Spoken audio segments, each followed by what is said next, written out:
আসসালামু আলাইকুম, সবাই কেমন আছেন? আজকে আপনাদের একটা ব্যথা মুক্ত কান ফুরানো থাকবে, 100% ব্যথা মুক্ত। আমি কাস্টমার কাছ থেকে ফুরানোর পর রিভিউ নিব যে কাস্টমার কান ব্যথা পাইছে কিনা পাইছে না, ঠিক আছে? এখন কান ফুরাই দেখেন একদম ব্যথা মুক্ত অবশ্যই নিব আমরা, যে ইনফেকশন না হয়, কান না পাকে, না কিছু হয়, সব কিছু খুব ন্যাচারাল ভাবে আমি কানটা ফুরাবো। আমি এক মাপটা নিয়ে দেখাই আপনাদেরকে।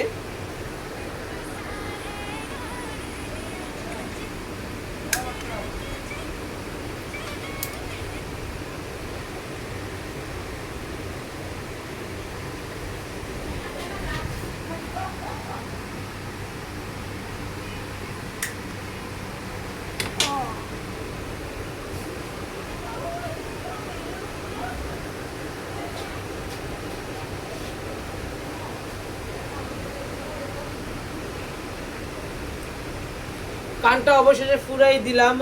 আপুর কাছ থেকে শুনবো যে কান ফুরানোর গল্পটা। আপু কেমন লাগছে? বোঝা গেছে? বুঝছেন যে কান ফুরাইছে আপনাকে? আপনি তো জানেন না যে কান ফুরাইছি। শিওর? হ্যাঁ শিওর। শুনতে পারছেন, বানানো গল্প না, কোনো মুখস্থ গল্পও না। এটা আপুকে ডাইরেক্ট আমি জিজ্ঞাসা করছি। আপু বুঝতেও পারেন যে আমি কান ফুরাইছি। যারা যারা আমাদের কাছ থেকে কান ফুরাইতে চান, দ্রুত দ্রুত চলে আসো স্টার ওয়ার্ল্ডে, ঠিক আছে? সবাই ভালো থাকো, সুস্থ থাকো, আল্লাহ হাফেজ।